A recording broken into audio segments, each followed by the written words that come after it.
Hello and welcome to Hardy Party 5.5. Well, babe, you're dressed up today. Are you talking about my dress shirt and my tie? I am talking about that. Well, I'm just trying to step up my game. Okay. Like even on Zoom calls, you have the business up top, party down below. Like I have shorts on. I totally have athletic shorts on. Yeah. Now. But I'm just trying to step up my professionalism. All right. So, well, good to know. And after 31 years of marriage. That's right. There's something I need to tell you about. What's that? This may be shocking. Okay. And I don't want you to get too freaked out. Mm-hmm. But, babe, even though I'm not strong enough to untie this tie, I gotta tell you, am I looking familiar yet? I mean, not yet. Can you tell? Not yet. No. You're getting there. Yep. I should just laser these off with my eyes. Oh. Yeah. Rebecca, I'm Superman. You're Superman? I am. This has shockingly just become the best day of my life. Well, you're welcome. I thought maybe you'd be a little upset that I told you, but you seem fine. Are you kidding me? Okay, cool. We have so many things we can do now. We don't even need to buy airplane tickets. I mean, No. The world has just opened up. Man, I should have told you earlier. 31 years. Now I'm just mad that you took this long to tell me. I'm so sorry. But I'm glad you took it so well. Yeah, well, thanks. Well, no, I'm not really Superman. Okay. It's not true. I don't know how to get out of this. I don't know how to get out of this. You're stuck there. I'm stuck. You're stuck now. Okay. I'm stuck with all this stuff. You can survive. Well, as you can tell today, we're talking about Superman. That's the right. history of Superman, which is on the tails of our episode, The History of Batman. So today we're talking all things Superman, and we're going to have a special guest a little later. Yeah.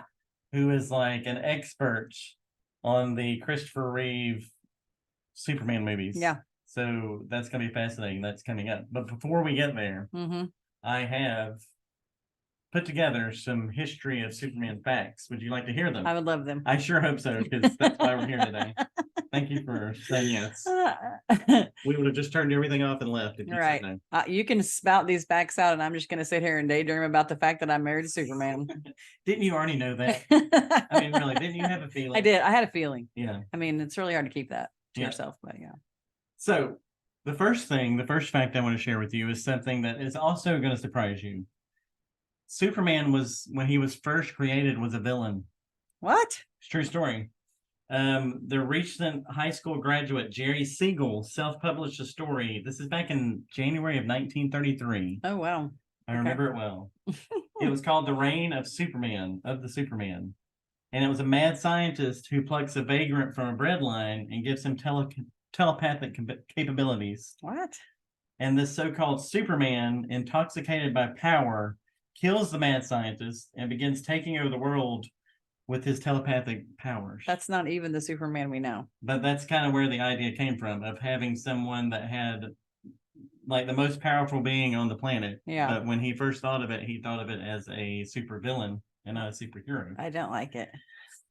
But if you think about it, at the time, there really wasn't anything known as a superhero, because Superman is going to be the first superhero. Okay. So this was a totally new thing that they were thinking of. Soon after that, Siegel and his friend Joe Shuster, they got together and revamped Superman as a hero, as a good guy, with an alien backstory, secret identity, like I was Scott Hardy, but I'm really Superman. Right. He had a cape and other features that would become to define him, like what the Superman we think of today. They tried for years to get people to take this story and publish it, but nobody really would do it. Finally, they got a 13-page story in Action Comics #1, which ended up being the first Superman story. It ended up becoming one of the most valued comic books of all time. Do you know what it was sold for in 2014? Like a mint condition copy of this. I'm terrible at this. It was $3.21 million. What? That's how much this episode got. Did you ever have one of those? Issue got no.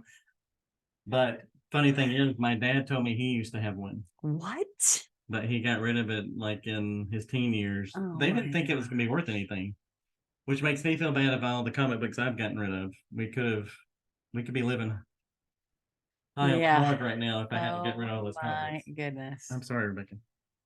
So in light of that, to know that the You first bring me up, you let me down. Right. But I am Superman, so you've got that.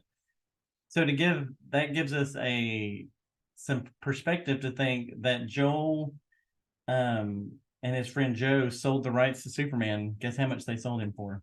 How much? $130. What? All right. Oh my Yep, goodness. they sold it away for $130. And you think of now of like that issue is basically priceless. Yeah. And Superman is like a phenomenon in our Right. pop culture. And that their everybody great knows. grandkids are having a cow right now. Right. Yeah. Okay, number 3 fact is like we talked about in our Batman episode, Superman preceded Batman by a few months. Mm-hmm. So he was the first superhero. And then after it took that long for them to get DC or any other publisher to publish it, now DC wanted a new one. So that's when Batman came on the scene so quick. But did you know, this is another little known fact, the two heroes didn't meet each other in the comic books until 1952, even though they had been around, 13 years at that time. So that was in Superman 76 that they finally teamed up. Okay. And then since then, they've obviously teamed up every now and then in the comic books and in the movies. Mm-hmm. Okay, the number 4 Superman fact. The U.S. government censored Superman during World War II. What? With the top secret Manhattan Project in full swing, any mention of nuclear weapons in the popular press drew the government's, they didn't want you doing it. Yeah. So DC found this out, and it developed a comic book in which Superman's archenemy, Lex Luthor, Mr. Lex, launches an attack with what he calls an atomic bomb. Though Luthor's atomic bomb in no way resembled the real atomic bomb, the U.S. War Department demanded that the publication be delayed. The War Department likewise censored another comic book written after the bombing of Hiroshima and Nagasaki, in which Superman films an atom bomb test for the Army, along with the Superman newspaper strip featuring a cyclotron particle accelerator, easy for me to say, that was also known as an atom smasher. So it's interesting to know that Superman was censored by the government. Yeah, that's so interesting. Because it was just not the right time to talk about these things with everything that's going on. Yeah. Okay, number 5, you'll like this one. Most of Superman's love interests are initialed LL. Really? You've got Lois Lane, who is the reporter that he meets and falls in love with, ends up getting married, all that, as Clark Kent. She's been around since Action Comics #1. She was in that very first issue. Competing for Clark's attention was Lana Lang, who was a Smallville character. His high school sweetheart, actually, from Smallville. And then there's also Lori Lamaris, a mermaid he dates while attending Metropolis University. A mermaid? A mermaid in the comic books was named Lori Lamaris. And then there was Lila. Wait, why isn't the mermaid going after Aquaman? It's a big love triangle. I don't understand that. I think she ends up with him. Girl, stay in your lane. Stay in your ocean. Stay in your lane. Yeah. And then there was another one, Lila Laurel, who was an actress from Krypton, who meets him when he travels back in time before the planet was destroyed. Okay. So he has a type. Yeah. You have to have LL. Yeah. And interesting. You can date Superman. Yeah. But see, we've dated. I've gotten past all that. Now I'm not worried about initials. So you don't need me to change my name. Right. You're good. Rebecca Hartfeld. Well, that's great. Okay. So we've talked about the heartstrings of Superman. But now we're going to go a little darker now with these facts. Okay. The Superman role is considered to be cursed because a lot of the actors that have had the role or been in the movies have not had a great life, like after the movie. So one of those is George Reeves, who was Superman in the on the TV from maybe 53 to 57. He was Superman. That's the one I remember first because after school I would watch him every day. He had been a character actor in like Hollywood for a long time, and this was like his first starring role, but he did not like the role. And in fact, he said to one of the co-stars one time, "Well, babe, this is it, the bottom of the barrel." Wow. So he was never really proud of what he was doing. Wow. So then after he got done with the role, he was typecast as Superman because he did such a good job, and he couldn't get any other work. So unfortunately, in 1959, a couple of years after the show, he committed suicide. Oh, wow. So that's a pretty sad story. Mm. And then you have the tragedy that struck Christopher Reeve because he had that horse riding accident in 1995 that eventually all the complications of that ended up. That's the reason he died. Yeah. And also Lee Quigley, who depicted Superman as a baby in the first Superman movie, he died at 14 by huffing solvents from a can. Wow. So yeah, this gets really dark. And other Superman actors like that did all the old movie serials and all that, it was hard for them to get work after they were Superman because they were kind of typecast. Wow. So that's kind of the dark side of being Superman. Yeah. But babe, you don't have to worry about that with me. Because babe, I'm not acting. I am Superman. Okay, good to know. Okay. So on a lighter note, there is a time where Superman had a mullet. Oh. I don't know if everybody knows this, but in 1993, I was going to say had to be the 90s or the late 80s. Because I had a mullet in the early 90s too when we got married. He battles the monstrous villain Doomsday, and he dies in that episode in that comic book. But when he comes back to life a few months later, he's got a mullet. Super mullet. His mullet grew while he was dead. So the Super Mullet had its own comic. No, I'm kidding. Oh, gosh. I was like, what? What do they call that? Jumping the shark? And if you believe this or not, he had the mullet for 3 years until a 1996 comic book where he finally shaved the mullet for their wedding. Lois. Oh, wow. Married to Lois. So that's just like Jake and Kate. Yeah. Are going to get married in November. Yeah. Jake loves having a mullet, and Kate said, you can have it until the wedding, and then it's gone. It's gone. So apparently Lois said, no mullet for the wedding. And finally, we have a town in Illinois that's actually called Metropolis. Oh. So, and as everyone that knows Superman history, that's where he went from Smallville to Metropolis to cover Porter. And this town is totally taken to it. It's a small town in southern Illinois. In 1972, with the support of DC Comics and the State House of Representatives, they began calling themselves the hometown of Superman. In honor of Clark Kent's employer, the Daily Planet, the newspaper even changed its name to the Metropolis Planet. Oh, wow.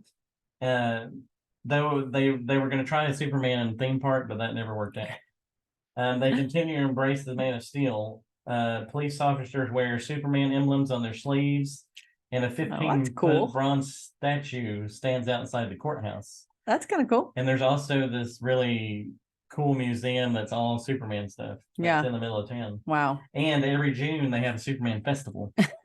That's so cool. So the Superman phenomenon continues in pop culture. Maybe we'll have to make our way up there sometime for the Superman festival. Oh, yeah, we're definitely. I can't believe you haven't been there before, being the actual Superman, but you're going to have to go in your disguise. Well, this is not really factual because I'm really from Smallville, so my hometown would be Smallville. Well, you seem to know a lot about Superman. I mean, being Superman. Of course. But we are about to talk to someone who knows a lot about Superman. You're not going to believe the knowledge this guy has.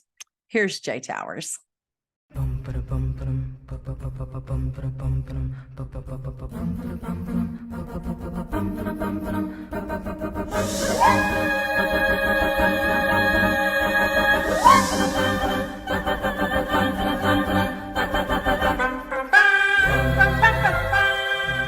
We'll jump right in here to not waste your time. So we know we want to talk about all things Superman with you.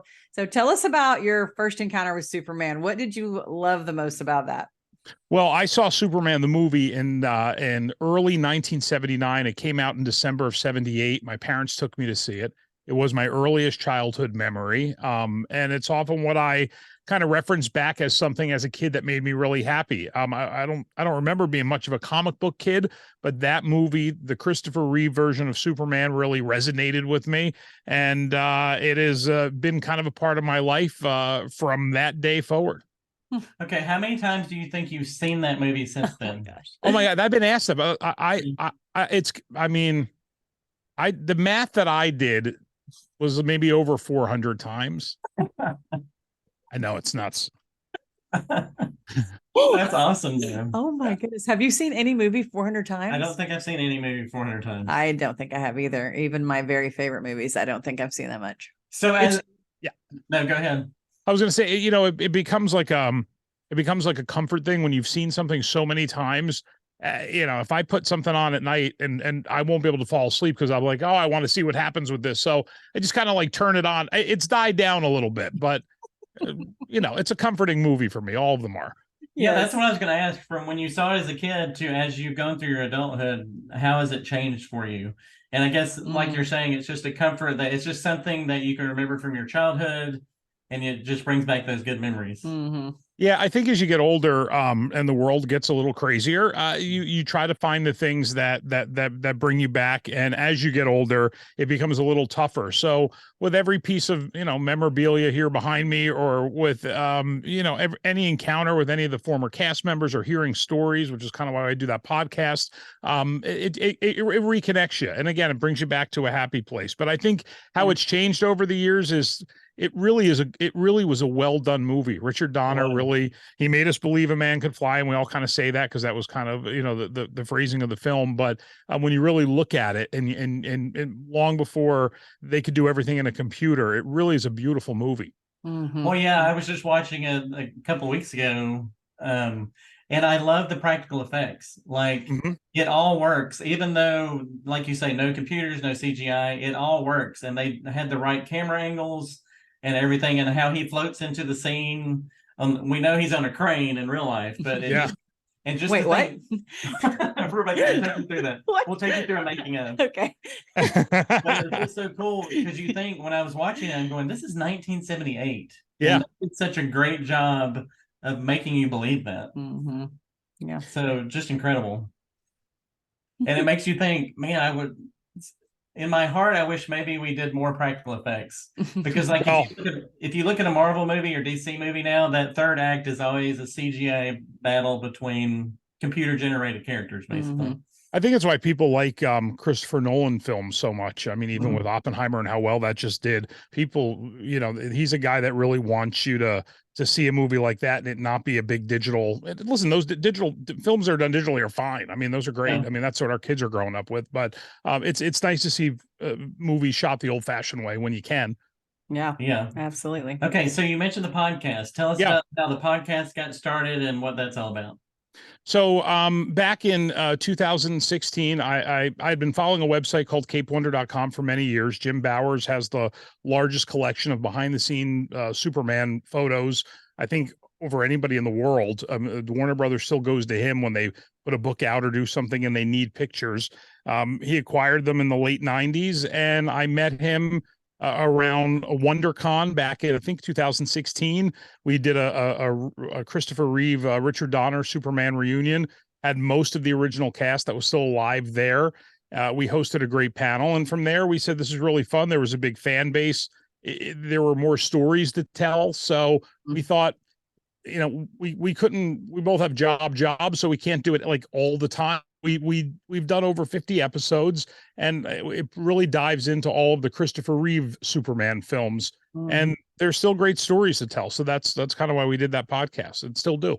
Yeah, that's awesome. So with your podcast, you said you watched it 400 times. We know. Are you ever talking about something and you're like, I actually need to go back and check that all the time? Go back to the film and go watch it again to see what happened here or there. Yeah, I'm probably lying to myself, but I'm like, I really should I should check that again and watch it one more time. Check that again. What color were those little buttons on whatever? Like, right. Be wondering, like, crazy well, stuff. It's funny you bring that up, because a lot of times what happens is we work really well with the prop store, who sells all the movie memorabilia and costumes and things. And prop store, listen, they do a great job on their own. They don't need us. But there have been times where they've called us and said, hey, take a look at this. Can you figure out what this is and where it was used in the movie?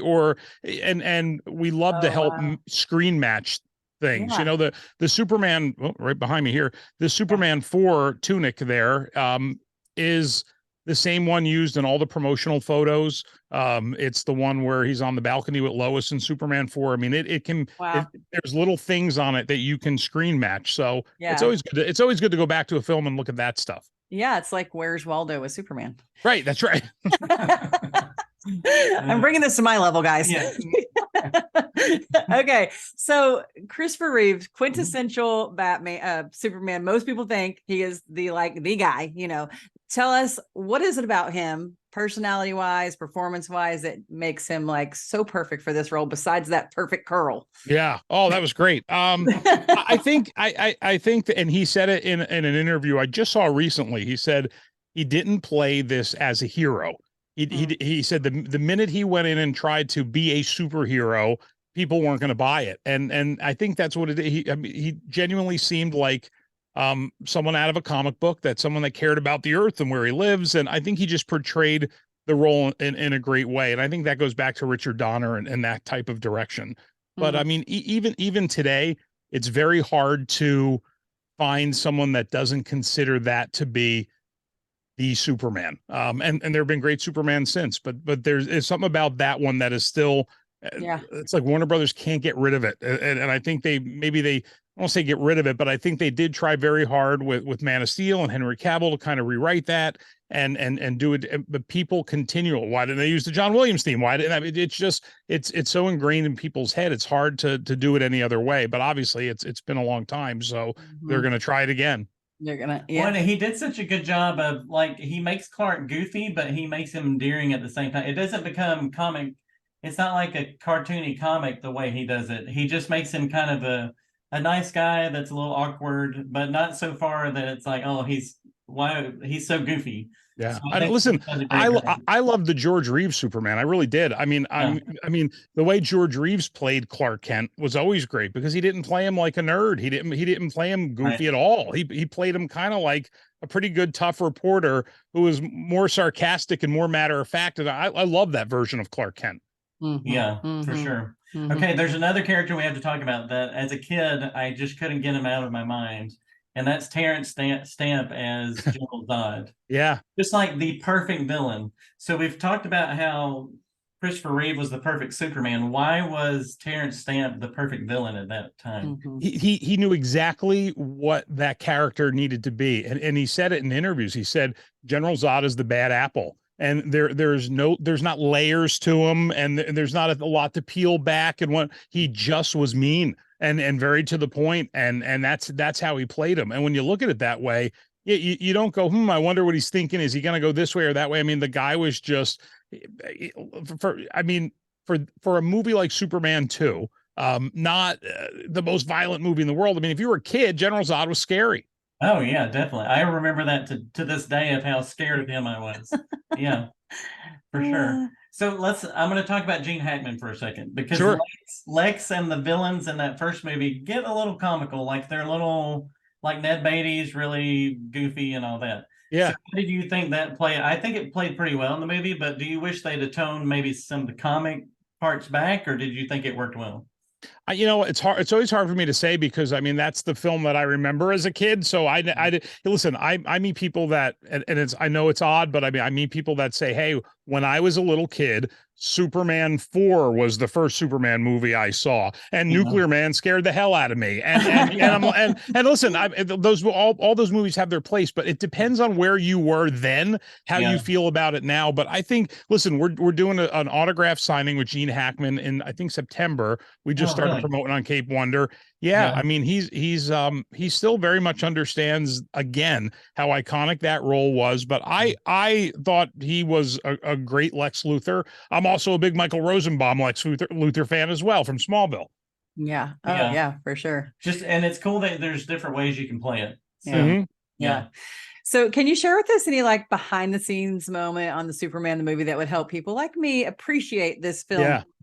I'm glad you said that part, because the fans of this film, nothing I say is going to be all that new to them, but for any regular person, and there's more regular people than us, that just have seen that movie maybe once. I've been married to this for 30 years. I know. I know.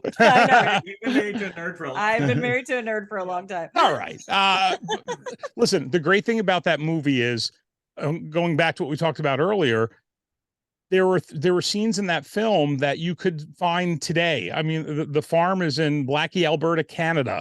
It still stands today. It's in pretty rough shape, but it's there. They wanted that look. They wanted it to look like Smallville. The New York Daily News building in New York today is the Daily Planet in Metropolis. It still looks exactly the same. The front of it, I mean, you can stare up at it and get all those emotions, to get the globe inside. None of that was recreated. And when they did Metropolis, it was New York, and it was things you could actually see. It wasn't a digital version of a city we saw in a comic book. So the thing I love most about any of the behind the scenes stuff is it all happened either over at Pinewood Studios or Shepperton Studios, over in London or here, and you can find those places today. Yeah, and that makes it personal, and that's what I like. Sure. I like it to feel like personal to me. And I just made a note to visit Canada. We're going to Canada. Okay. We're going to find it for sure. I hear that. I hear it's in the middle of nowhere. I've never been there before. We're going to have to try it. We'll try. We'll report back to you. So it's kind of obvious that Reeve would you say he's your favorite Superman for sure?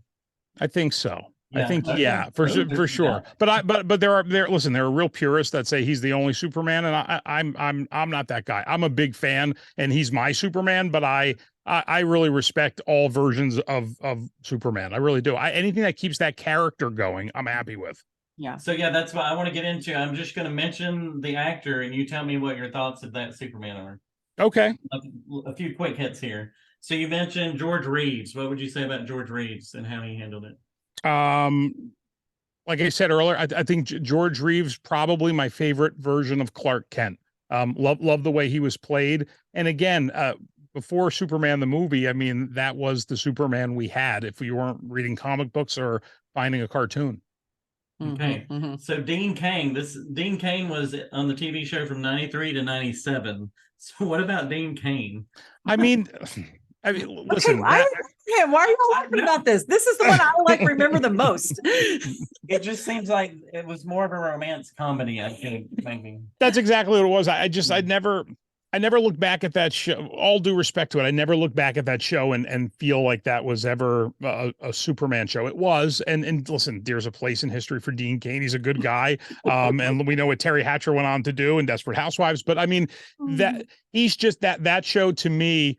I didn't feel like I was ever the audience for it. I mean, you waited around through a lot of romantic comedy and love to get to the action stuff. Yeah, I mean the Superman action stuff.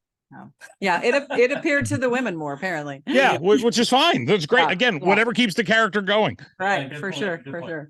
Okay, Tom Welling, who was on Smallville for like 10 or 11 years, so this is a long time.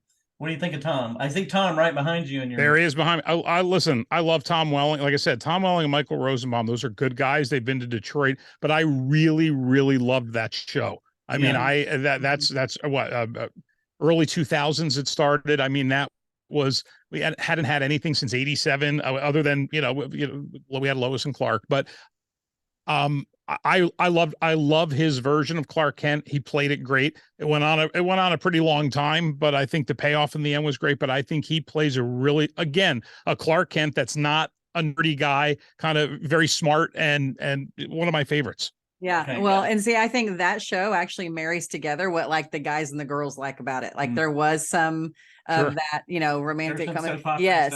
And also John Schneider, which those of us that grew up on Dukes of Hazzard. So fantastic. We know why you watched it brings everything together. Yeah. Okay. Then Brandon Roth, who I think, I don't know, he kind of got a short end of the stick to me with. When Superman Returns came out, again, you have an audience of people that are really hungry for what they grew up with. So I think maybe the younger people didn't quite get into it. If you were a guy like me, I mean, and I was at the press screening, I got to interview him. I saw that movie for the first time in LA at Man Chinese Theater. Like that theme came on. I was very excited. It was based kind of on the Reeves Superman. It took place after Superman 2. So for me and fans like me, I think we liked that movie a lot. It just didn't do what Warner Brothers wanted it to do and as big as they hoped it would. And yeah, I agree. I mean, he could have, and now look what happens. He shows up on the CW and people went wild for it. Yeah, that's true. Okay, now we have. This is also a weird Superman career. You have Henry Cavill. Yeah. Superman for about 8 or 9 years, but honestly only had his one movie where it was just him. So what do you think about Henry Cavill?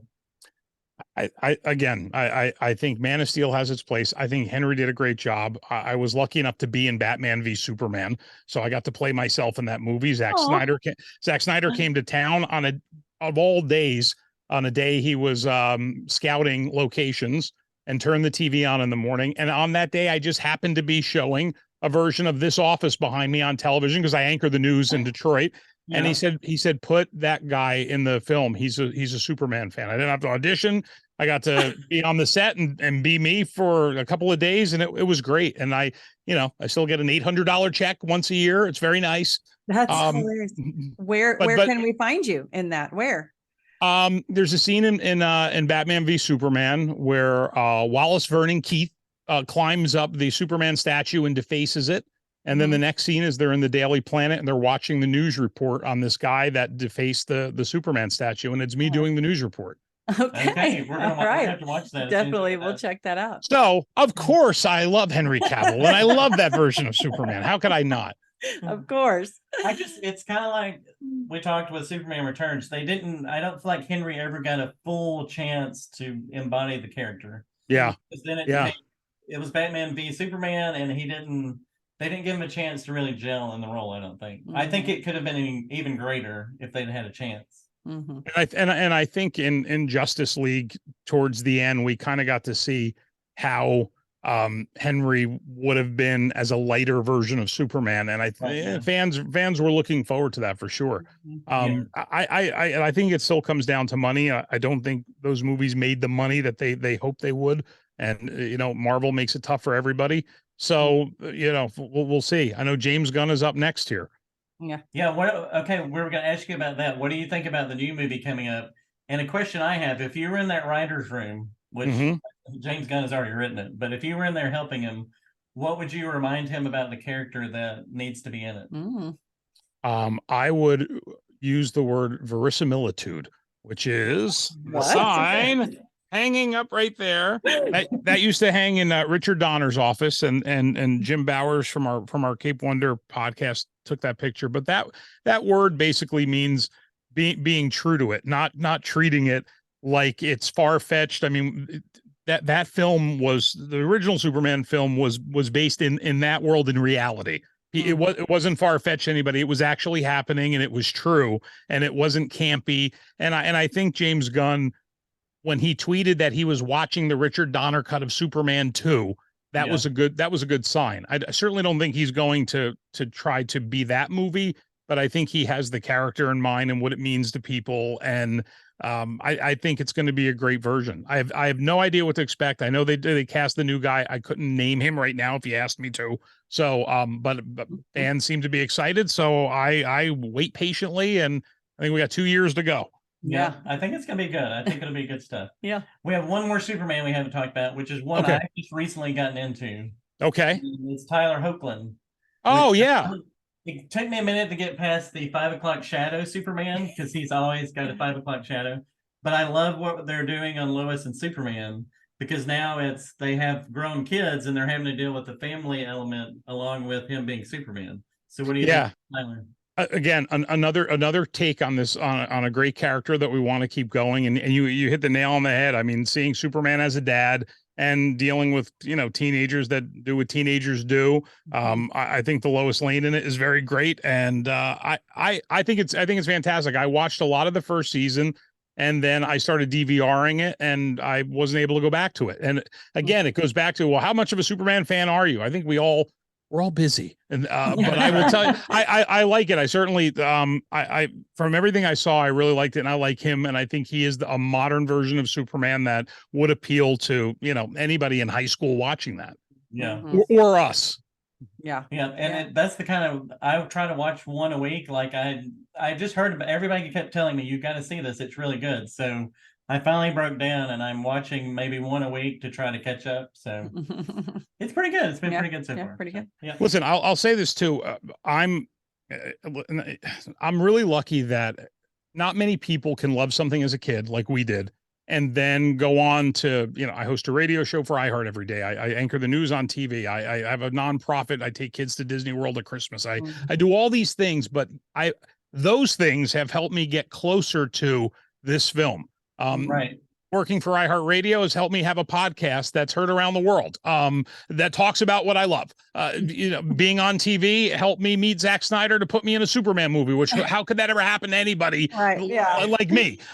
So, being on TV and radio helped me promote with Jim Bowers, the Cape Wonder, the Superman Legacy reunion. We've been in multiple cities. I mean, I'm the agent for Mark Pillow, who plays Nuclear Man in Superman 4. We're going to be in Austin at GalaxyCon at the end of the month. Like these are things as a fan I'm getting to do and still work jobs. So it's good. Yeah. That is awesome. Wow. We need to get some more stuff in our office, babe. Come on. It's very boring in there. No, I'm kidding. I love it. It's great. No, it's great. You got a fingerprint over there, some squiggly lines and 2 colors. I love it.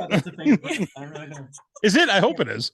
Yeah, it looks like it is. I think it's just art. I don't know. It's nothing near what you have. So we need to. Man, we love your passion. We love that you came to talk to us about Superman. Yeah. And I love that you're doing a job where you get to love what you do. That's awesome. That's great. Well, let me ask you guys a question, because I will tell, my radio and TV audience that I've done this. So when they watch this for the first time and they see you guys, what made a husband and wife, set of parents there in Texas decide to do a podcast on everything? You guys cover everything. We really do. It's just it's like a variety show. Whatever interests us, it's a variety show. Yeah, it is. I love it. And I think we started just like around right before COVID. And we are just creative people. Both of us needed this creative outlet.